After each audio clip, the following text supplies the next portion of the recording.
They call me Squirrel. What's going on, Squirrel Squad? It's your boy, the Squirrel. You know, Martin reached out to me, sent me an email, and said, "Hey, Squirrel, I know you love these kind of videos." And after I found out what it was, I was like, you're right, man. I do love these kind of videos, man. This is, how has your concept of freedom changed as an American living abroad? This ought to be fantastic, fantastic. You know, half the people who move feel like the grass is greener on the other side. Anyone who moves anywhere, I mean, I'm not saying from America to over to the UK. I'm talking about anywhere they move to, or this says abroad anyway. This could be anywhere. But I mean, if you move from Mexico to Canada, from Canada to Guatemala, from Guatemala to Russia, from Russia to God, wherever, anywhere but Russia. But anyway, I'm interested to see this. This ought to be fun and interesting. And I'm gonna hate most of these people. I know I am, because people. I don't know. People love to complain and cry these days, and this is gonna be great. Here we go. It's a TikTok legend. This guy. I don't know. Here we go. Moved abroad. How has your concept of freedom changed? Do you prefer the freedom of knowing that you won't get unexpected medical bills? Do you prefer the freedom of being able to spend more time with your family due to shorter work? Do you prefer the freedom of knowing that the government has minimum employment standards, like guaranteed paid time off of between 20 and 40 paid days off a year, depending on which country you've moved to? Do you prefer the freedom of knowing that if you hear fireworks, you can encourage... Do you prefer me to list all the good things that are different about other countries and the country I'm about to ask you the question about, so I can get better answers? Your children to look out the window rather than questioning whether it's something else you should be afraid of? Do you prefer the freedom of knowing that freedom of speech doesn't extend to unlimited campaign bribes that corporations can invest in politicians to get them to do their bidding instead of yours? So yeah, how has your concept of freedom changed? My understanding of freedom has changed dramatically since I moved abroad. And it started with unpicking just how much the word freedom is used as a dog whistle in the USA. Anybody who uses the term dog whistle is an idiot, all right? I'm being honest with you. I'm so sick of this shit. Dog whistle is a term that people use when there's no explanation for something, or when they're like, oh, I want to be mad about this, but I don't know what to call it, so dog whistle. I knew as soon as this camera turned on. The concepts of liberty and freedom are repeated so often and across so many channels. They become indelibly connected to this idea that America is the greatest. People come from elsewhere in the world to America for freedom, to the land of the free, the home of the brave. This kind of rhetoric. And it's everywhere, so it becomes kind of part of the fabric of reality. I had to say the Pledge of Allegiance every day for the first 4 years of my elementary school career. The last line of it is, with liberty and justice for all. And it's not liberty and justice for all. It's liberty and justice for a few in America, and it's a very small demographic.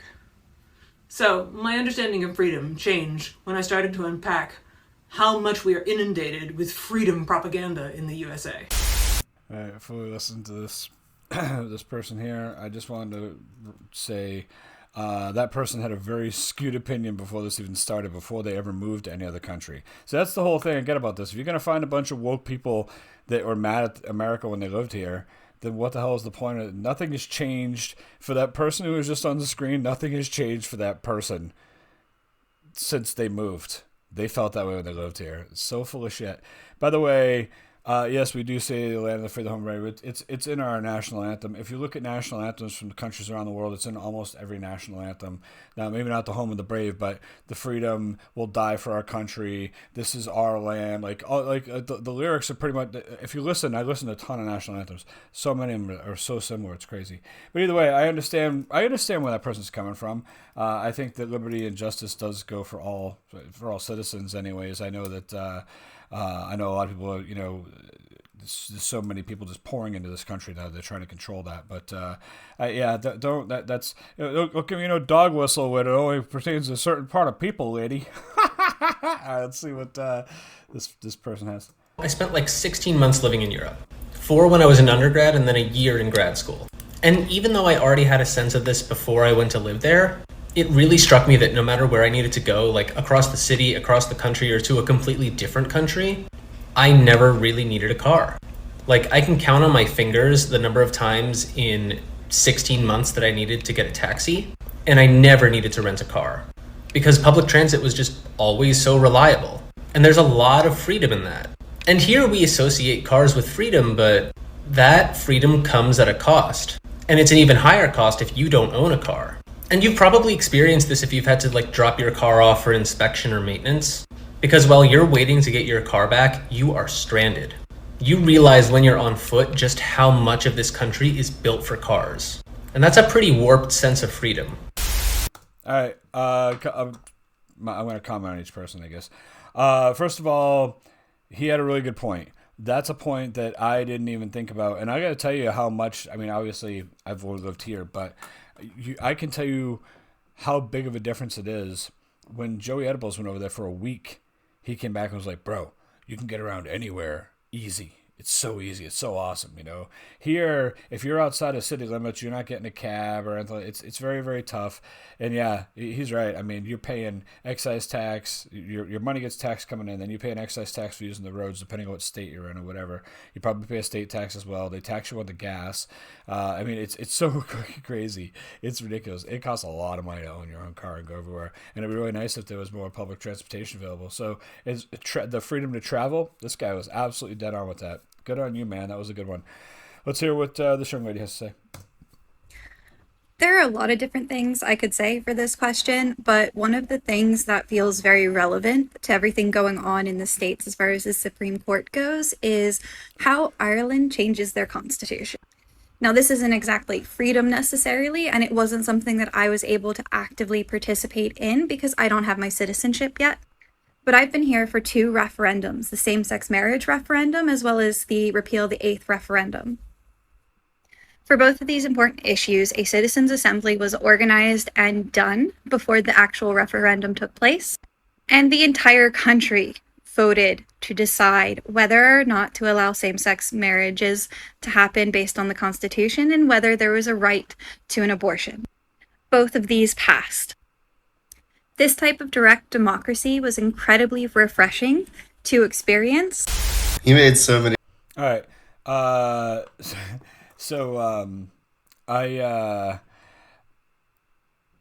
get where she's coming from with this. We shouldn't have someone in power that can just stroke a pen and change a law, even if it has to be voted later or whatever it is. Whatever the situation is, everything should be brought to the people, and the people should decide everything. I agree with her as well. That's a good point. She had a really good point there. We're allegedly free. I understand. Trust me. Don't get me wrong. I know that we're not maybe the freest country in the world. I know that we don't have every freedom in the world. I just personally just said slamming. You can tell right away she don't like America. That's fine. But this girl had a good point too. That's a really good point. Actually, this should be brought to a public forum. This should be voted on by the public, the people who are the citizens of the country. A good point. For me, it was realizing that my perception of what makes a good quality of life was actually so low in the view of an Australian that it's a bit embarrassing. I actually met another American and she's like, oh, I find it so easy to get along here. I feel really guilty because my Australians have the opposite. They're talking about how difficult it is. And we really sat down, we realized it's because we're given so much less.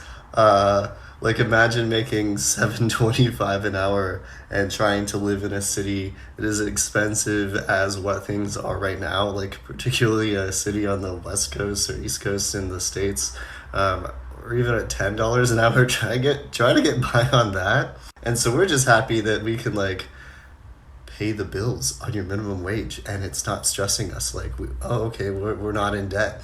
The other side of it was I went to university here and I tell them where I went, they're like, that's so expensive, how did you go there? And I'm like, as an American, this is a pretty normal cost for university. So imagine it being so normalized that you're supposed to pay through the nose for your education. And then the last I'll let you finish. Last thing was the time off. I already work in a good industry in project management here, but I took on another job just because I was impressed by the wages in hospitality. And Australians are like, you need to chill. Chill out. Take a break. you don't need two jobs. I'm like, no, I don't need two jobs, but like, pay so well, I should have two jobs. And like, that's terribly American and probably pretty toxic. And then if I'm not feeling well at work, they say go home, take a rest, come back when you're ready.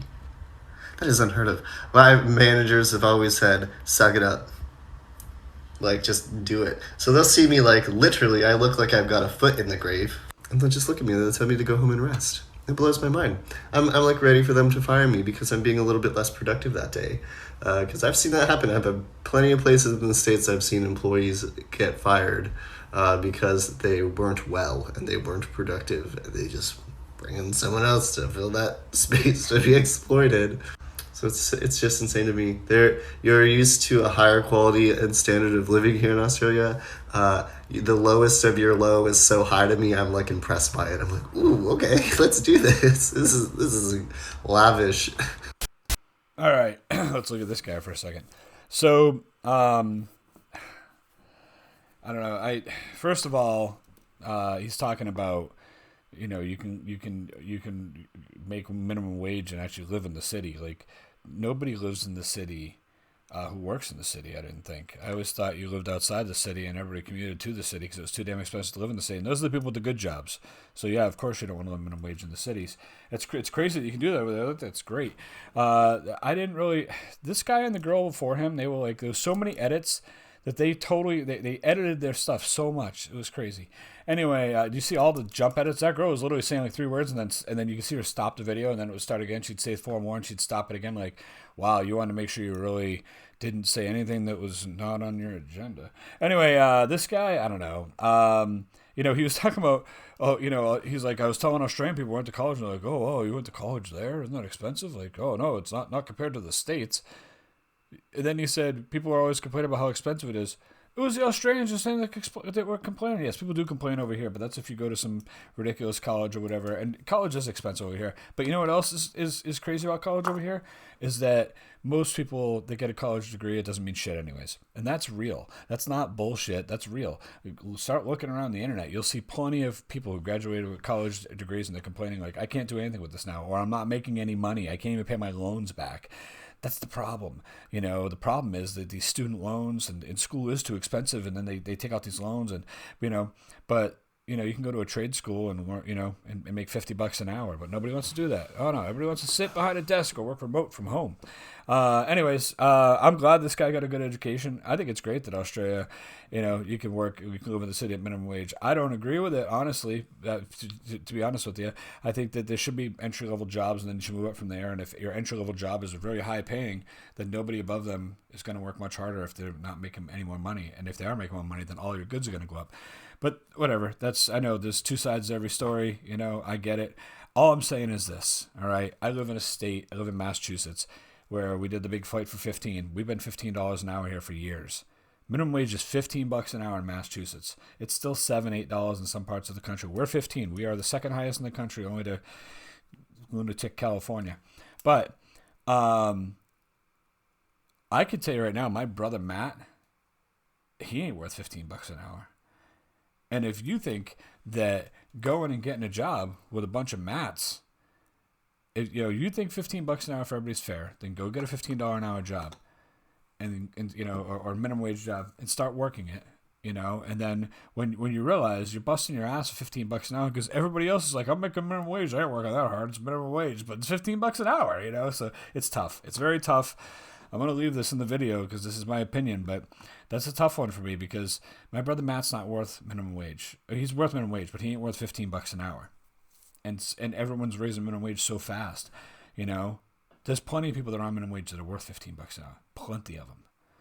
We need to start having entry-level positions and then just over entry-level positions that are worth more money that we can give to the people that are worth it, but we still have that entry-level position for the Mats. That's what I mean. There's people like him. There's nothing wrong with the guy. He's just fucking lazy. You know, you're going to be at work and you're going to be busting your ass and you're going to find him every time you turn around the corner playing on his phone. Guarantee it. Anyways, that's my opinion on that. On the money thing, it's tough to raise the money for everybody, so everybody can go off minimum wage when half of, well, I would speak for my own people. I don't know about other countries, but half the people don't really want to work. They just want to show up and collect paychecks. So it's really tough. But anyways, this guy makes some valid points. Don't get me wrong. The quality of life thing, sending you home, not convicting you for being sick. I was kind of like at first like, but then I thought about it. I was like, I mean, he was like, all the jobs I've had. I don't know how many jobs this guy's had and how much he's really seen this. I know of it happening, but I mean, it hasn't happened every job I've been at, obviously, and every job I've ever been at, I wouldn't take a job that didn't give me time off, but every job I've ever been at gives me plenty of paid time off, so that part of it I didn't understand either. I don't know what industry this guy's worked in either, so no clue. Let's get back into this here, see what we got. So I'm an American living in Finland, and immediately yes to everything in that video. Yes to the freedom of no longer fearing gun violence, no longer fearing medical bills, having labor rights and workers' rights and a livable minimum wage. All of that, absolutely. But I think for me, the biggest freedom that I enjoy as an American living not in America is the freedom from the fear of sexual violence and the freedom from rape culture and the daily sexual violence that I experienced in America. And I lived in big, liberal, progressive cities like Boston and San Francisco. And every time I left the house, I was catcalled, I was grabbed, I was sexually assaulted. I have experienced daily sexual violence for the entirety of my life that I can remember in America.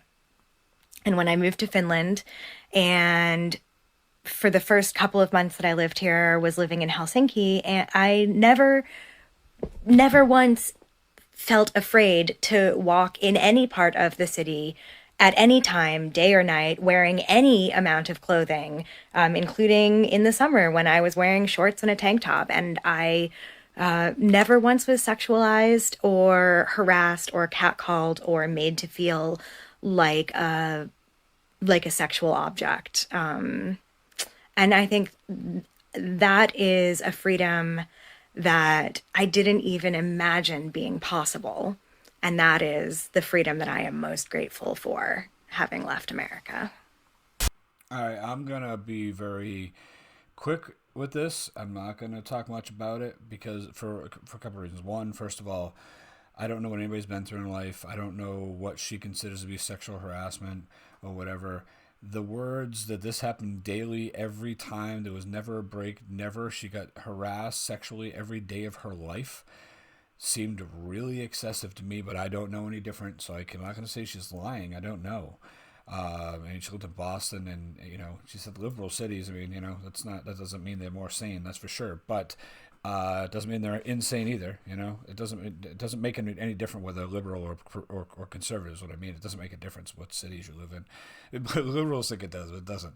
Or conservatives do. Like people that are like heavy on one side or the other feel like they got to stick with their people, but it doesn't make them better cities or not better cities. I don't think. But either way, I'd be curious to see how many women feel that is every single day they are sexually harassed. I can't comment on that. I don't know. I'm a guy. I know I don't do that to women every day. I don't see it ever. Not to that aspect. I'm sure the catcalling and stuff, a lot of that's gone away these days. People are afraid to get in trouble for everything nowadays.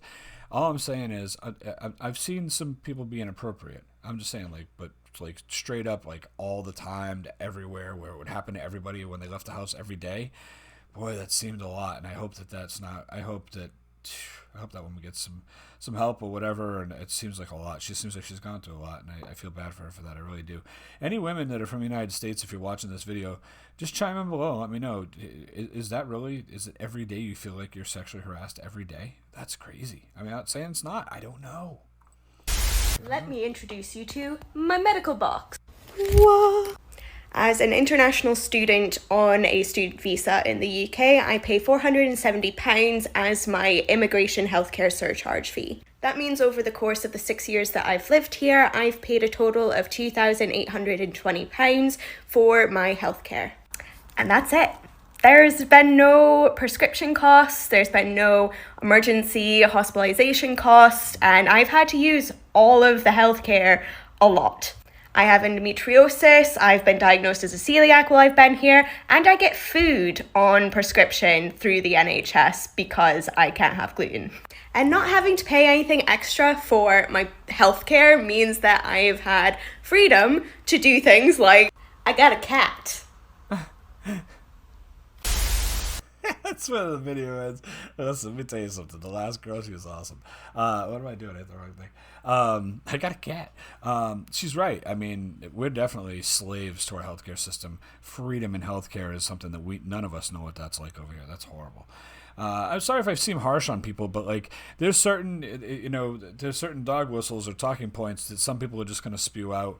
We all know certain things. Some of them are a little more overplayed than others. I feel, but maybe not. I don't know. What do I know? I don't know much. Just wanted to react to it and see. So a lot of that stuff I did actually agree with a lot of that, and they're right. Some of these people though, come on. Some of these people just cruise TikTok looking to react to something so they can get their word out there. And that's what I feel some of these people were. There you go. That's pretty much what it is. Anyways, let me know what you thought. I love doing these videos because then for the next 3 weeks I just get comments from people who tell me what an ignorant asshole I am. And that's fine. It's okay. I don't mind. You can feel however you want about me, and that's okay.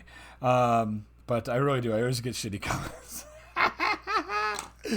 Oh, maybe you didn't consider. How come you don't consider? Why don't you think? Listen, I'm not arguing with anybody about this. I never argue with anybody about it. It's not worth it. You know, I'm pretty open and honest about my opinions on these things, and I just think at the end of the day, I think some of these people just overblow stuff. Some of these are dead on, but some of these are just. I mean, there was a few in here that I think were a little playing it up a little bit. That's all. That's all. That's all. Everyone's allowed to have their own opinion, including me, and including you, including everybody. Hey, at the end of the day, I just try to have a fun video. That's all. And I got to learn. I always learn a little bit from it. You know, that the sexual thing was crazy. I didn't realize that was such a big thing. There was a couple other things that I was like, oh, imagine that. You know, the guy in Australia, I think he's a little delusional. I think he made it sound like we're all working in $3 an hour concentration camps over here. I don't know. Either way, I understand what he's saying. There's like you can actually survive over there. I get it. He kept going on. It looked like he was gonna. You know what I thought it was? I thought he was gonna stop like 5 times, and then he was like, oh, and another thing. Oh, let me edit something else in here. Whatever. You guys be good, all right? I hope you enjoyed it. If you're mad, just tell me you're mad. It's okay. I'll talk to you soon. Scroll out.